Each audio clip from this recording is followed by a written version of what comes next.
Marine Crossroads. Alexis Longmire is exploring how man-made coastal barriers affect predator movement, seagrass, and the future of waterfront communities. By Alyssa LaFaro. August 19th, 2025. As the setting sun bursts with color over the estuary behind Pine Knoll Shores Aquarium in Morehead City, North Carolina, Alexis Longmire's attention is on the water. Her team has just netted a silver and black striped fish that sounds like it's purring. This predator is called a black drum, aptly named for its throaty thrum. "We need to keep this one for tomorrow," Longmire says.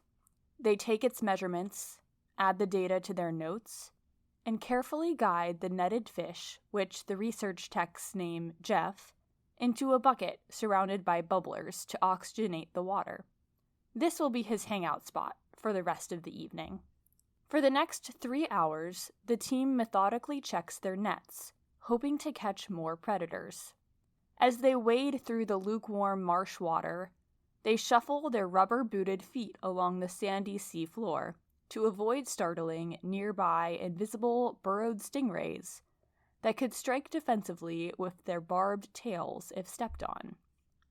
By the time the researchers finish their surveying, the coastline is dark, and the sky is full of stars. They use headlamps to navigate back to shore through the waist-deep water, taking Jeff with them for an overnight in the lab. They'll return him to the estuary tomorrow for part 2 of the project. Tracking predators. As a PhD student at the UNC Institute of Marine Sciences, IMS, Longmire is tracking marine predators like black and red drum, speckled trout, flounder, and stingrays to better understand how they move along living shorelines. Built mostly from natural materials, these man-made structures are designed to protect the coast from erosion, filter pollutants from stormwater runoff, and provide vital habitat for marine life. They are an eco-friendly alternative to barriers made of concrete and metal, which don't support biodiversity.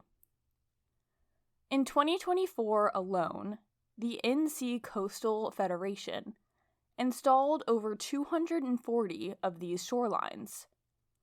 The U.S. Army Corps of Engineers mandates a 10-foot gap for every 100 feet of structure to create passageways for marine life to move freely.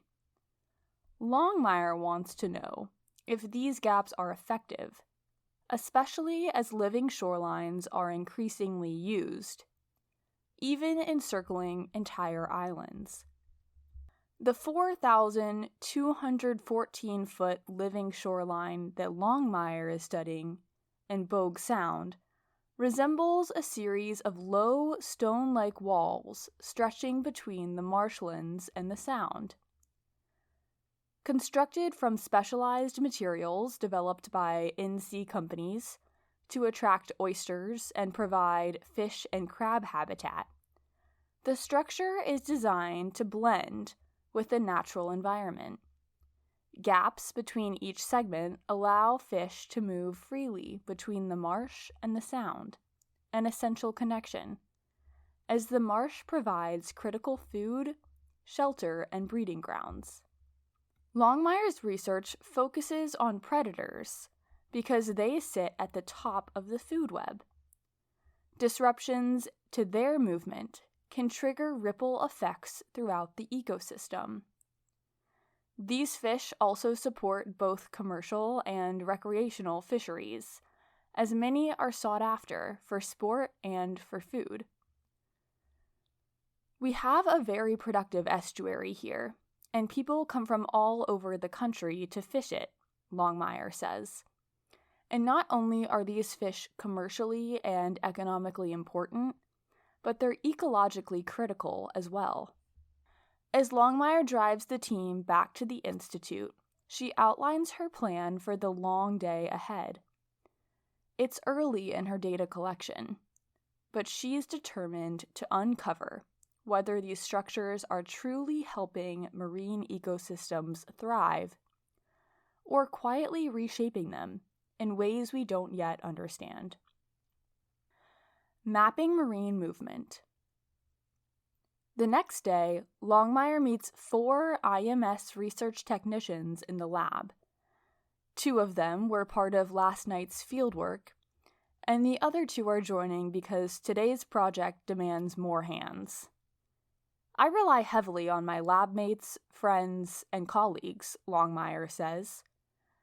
That's the sort of community that IMS is. It's very collaborative. And everyone really cares about these animals, these systems.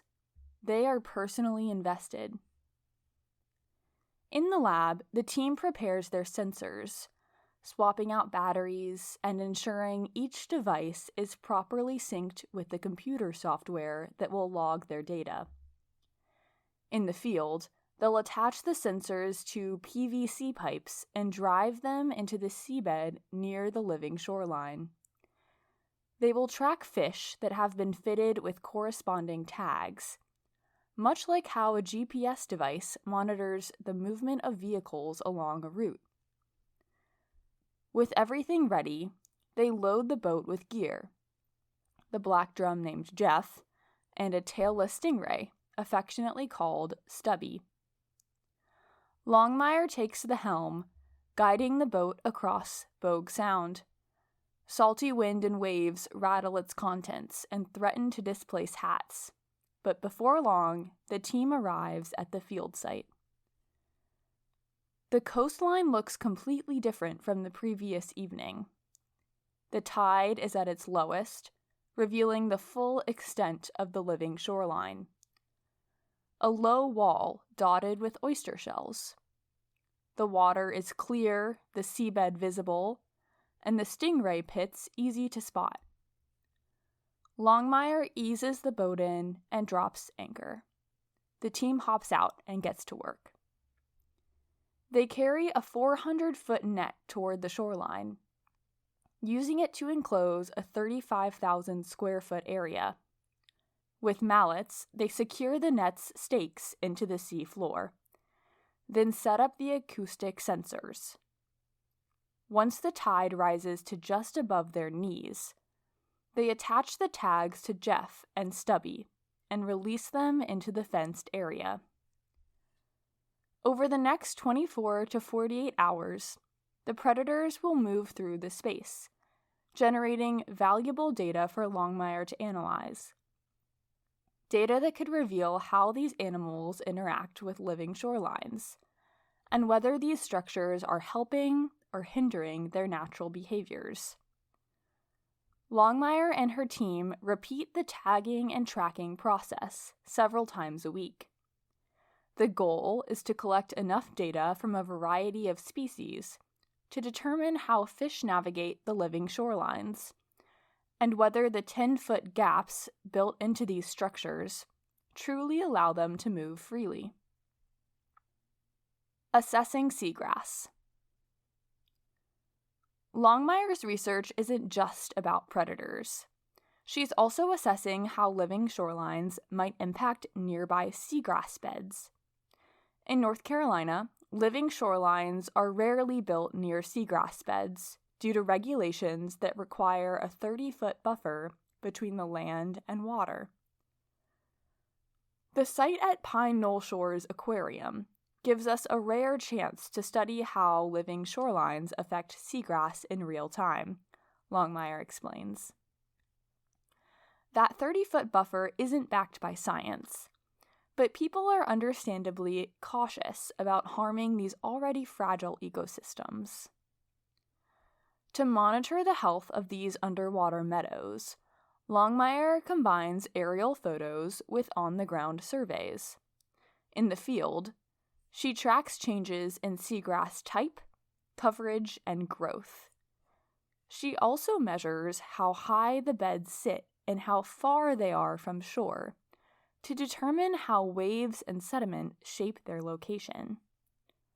Seagrass plays a critical role in coastal ecosystems, serving as a nursery habitat for countless marine species.